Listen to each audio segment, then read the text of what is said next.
YouTube is good, y'all, man. Welcome back to a brand new video on the channel, man. Hope y'all doing good. As y'all can see, I actually dressed up for today's video. And we don't see that a lot, you feel me? So y'all know it's about to be something crazy. In today's video, man, we're gonna be talking about how to achieve those industry beats, those industry ready beats, you feel me? Like beats that get placed, beats that artists actually want to hear instead of all y'all's overcomplicated beats that y'all be sending out to these artists. And I'm not hating on y'all, bro, but I still see a lot of producers sending out the wrong beats, overcomplicating their beats, like just not sending the right beats out to artists, you feel me? Like trying to impress producers instead of artists. And I want to see y'all win too, bro. So I'm gonna be covering how to make industry ready samples and melodies, and how to make industry ready drum patterns, drum bounces, all that stuff, bro. So let's get right into it. Let's get it. Alright, man, as y'all can see, got FL Studio opened up right here, completely empty project. So I'm gonna just start out by making the sample, give y'all some tips and covering the most important parts of how to achieve those industry ready samples and melodies. Alright, so we're starting out on the sample. The first and probably the most important tip that I can give y'all is to of course leave a lot of room for the artist's vocal. But you gotta realize that an artist's vocal is also a melodic element, you feel me? So you want to keep that shit in mind when working with multiple melody layers within your sample. I'm gonna just get started on the sample so that I can show y'all what I mean. I'm gonna start by opening up Analog Lab for the first layer for the foundation. I think it's a good start. Let's go into the keys right here. As for the sound selection, it doesn't really matter what kind of preset you start out with. Most importantly, it's just to build a foundation for the entire sample. But the sound selection becomes a little bit more important after that first layer. You feel me? When you're complementing that first layer, when you're adding counter melodies and all that stuff. As for the first melody layer, I'd say just go with whatever inspires you for real.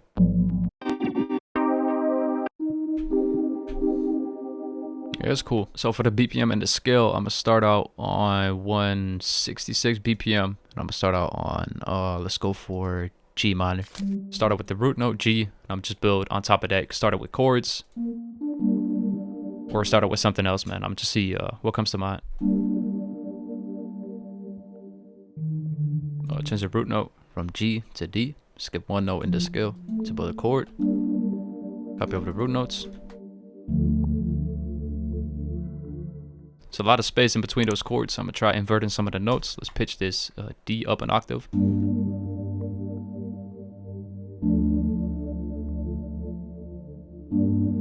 That's solid, bro. Alright, add another chord at the end of that second chord right here. Let's try D sharp. Use the same technique, skip one highlighted note in the scale, and let's also pitch up that bottom note. Let's try pitching this, bringing this down to D.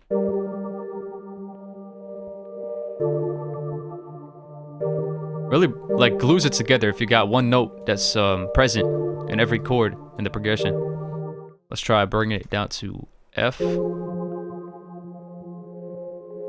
you can never go wrong with chords, bro. Fuck with it. Some sort of top melody right here.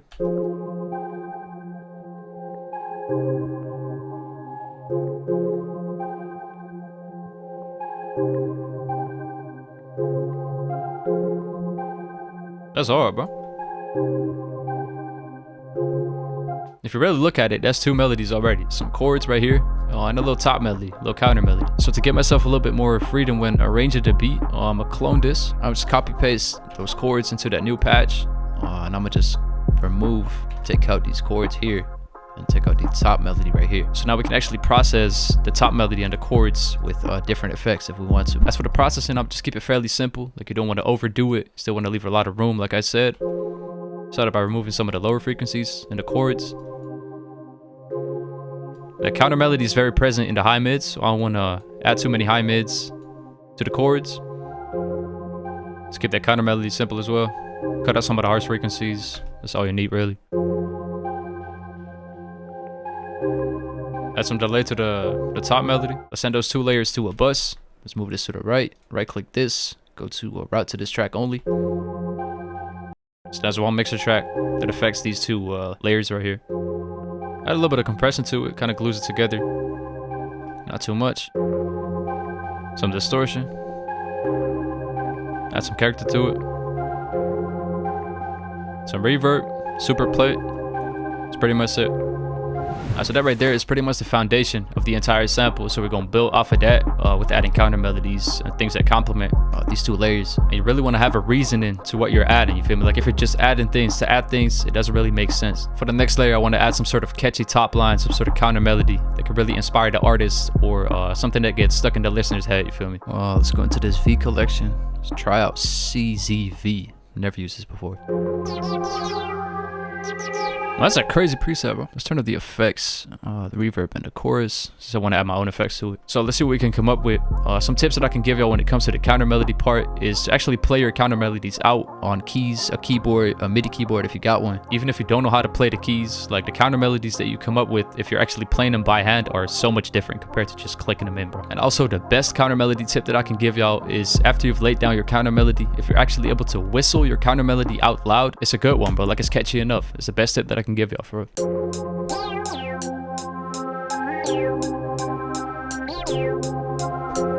Something like that, bro.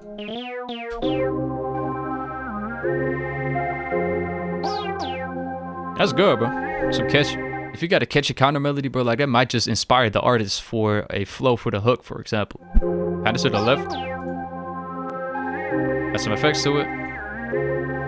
Maybe take some of the high end out. Add some distortion to it.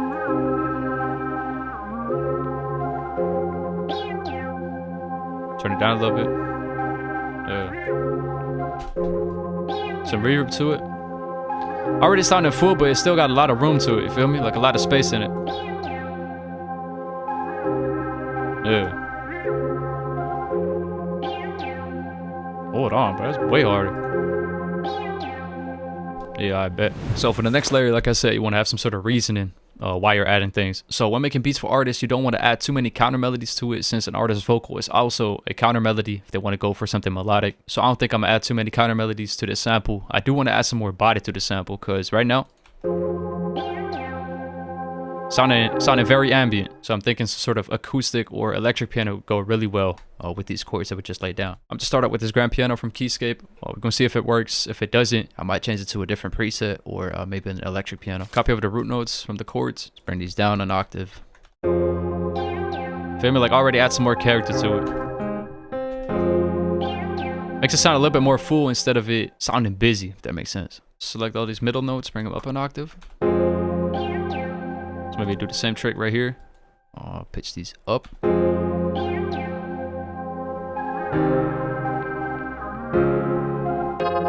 I love using this this Uni-Vibe Rhodes, bro. Makes it sound a little bit more soft. I'm gonna bring all these velocities down.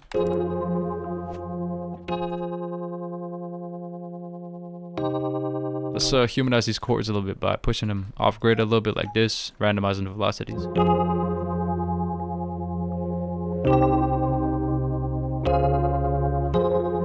That's hard, bro. Cut this out. Like that.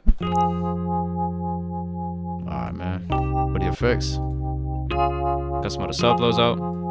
Lower some of those harsh frequencies. Should blend in perfectly.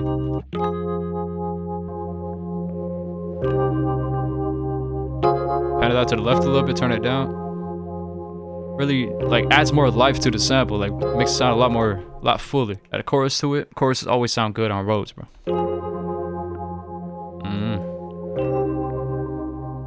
Some reverb, think that's all it needs. Complements it perfectly, bro. Yo, our sample's already sounding good. I do want to add some ambience to it.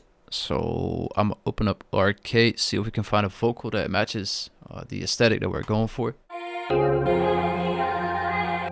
Ooh, hold on.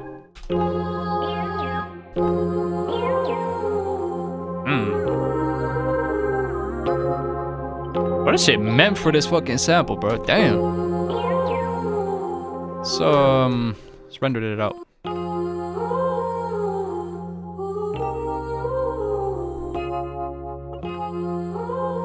That's a tough, bro. So right now the vocal is covering the frequency range that the artist vocal is sitting in, of course. So I'm gonna cut some of the frequencies out. Maybe some right here, between 500, 5,000 hertz. See how it sounds with the analog lap chords. That's perfect. Bring in the second EQ. Boost some of those highs. Really tucks it in the back, bro. That shit crazy. Maybe stereoize it a little bit by panning it out from left to right with shaper box. Slowing it down to 2 bars. Really tuck that shit in the back. Turn it down.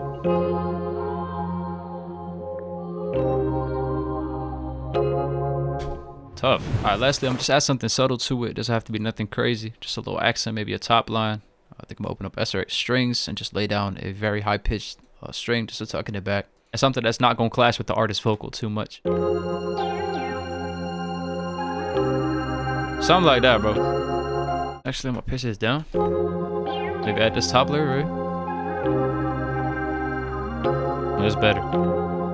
Not as sharp. I think that's it for the sample, bro. This shit came out hard. Alright, so that's pretty much it for the sample. I arranged the sample real quick, so now it's time to add some drums under the sample, of course. For the drum sound selection, it's also really important to use high quality drum sounds, industry ready drum sounds. And what better way, man, than by Heaven Sent and Rhodes and Drumkit, man. Both out right now.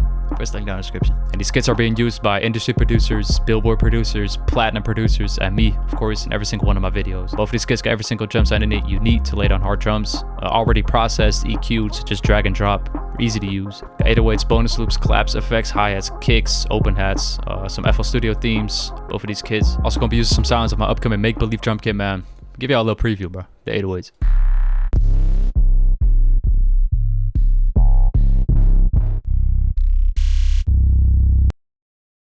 Come on, bro. So y'all make sure to follow me over on Instagram and subscribe to the channel to stay notified when I actually drop this kit, man. So let's go right into it. Most importantly, when it comes to the drum pattern, of course you want to keep it simple with these placement beats, these industry beats. Like, you don't want to overcomplicate the drum patterns, bro. You really want to achieve the most bounce with the least amount of drum sounds. That makes sense. Start out with a 2-step hi-hat pattern. Already has a lot of bounce to it, you feel me?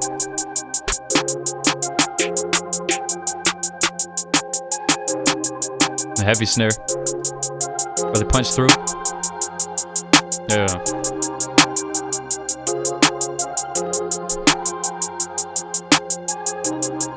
That's alright, bro. Next for the hi-hats, I'm gonna spice them up a little bit. Like, I don't want to overdo it. Like I said, I don't want to add too many rolls, but you can take some notes out. Like, adds a big difference without like adding shit to it.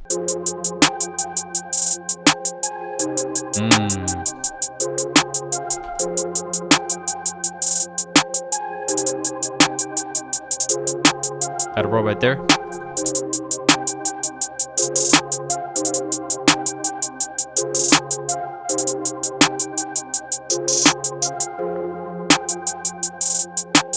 Something like that.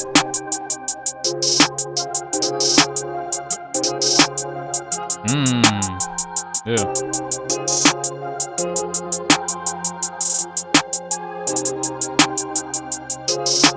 Just layer that with a open hat.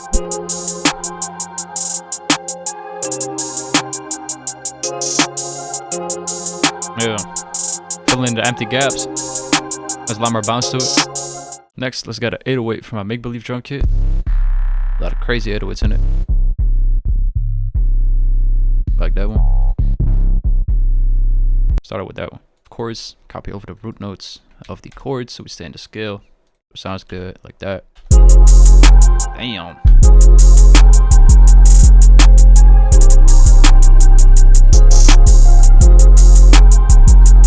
That shit crazy, bro.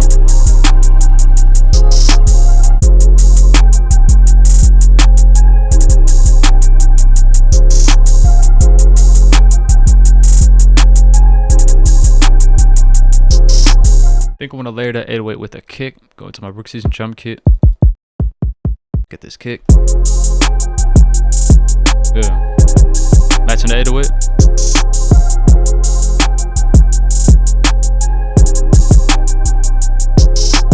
And with these industry mixes, you want to make sure that you level your kick and 808 properly, like correctly, of course.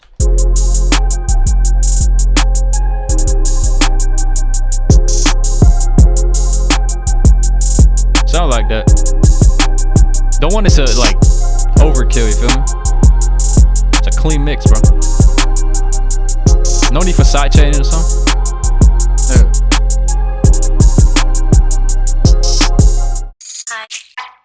Last time I add some percussion to it after that. I think it's pretty much it. Maybe right here.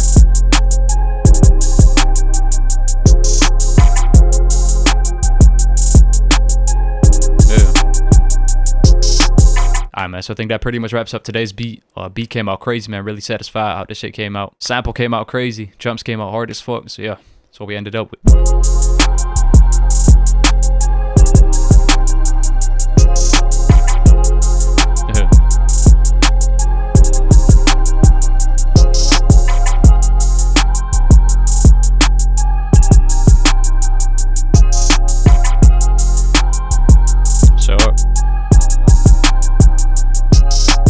Alright, man, so that's pretty much it for today's video. That's how I make industry ready beats from scratch. Like always, really want to thank y'all for watching the video all the way to the end. Really hope that y'all learned something and enjoyed the video, of course. And if y'all find this video helpful, don't forget to like the video and subscribe to the channel, man. We're close to hitting 50k on the channel, so I really want to thank y'all. Thank y'all for 50k, man. Like, this shit crazy. Also, don't forget to check out my drum kits, man, if you're interested. I'm gonna have it linked down in the first link down in the description, so make sure to go check that out. And also, don't forget to follow me over on Instagram to stay notified when I drop new videos, new kits, all that. And that's pretty much it for today's video. So if you got any future video ideas or things you want to see me do on the channel, man, make sure to leave a comment in the comment section. I'll read every single comment. That's pretty much it, man. So I'm gonna catch you on the next one. I'm out.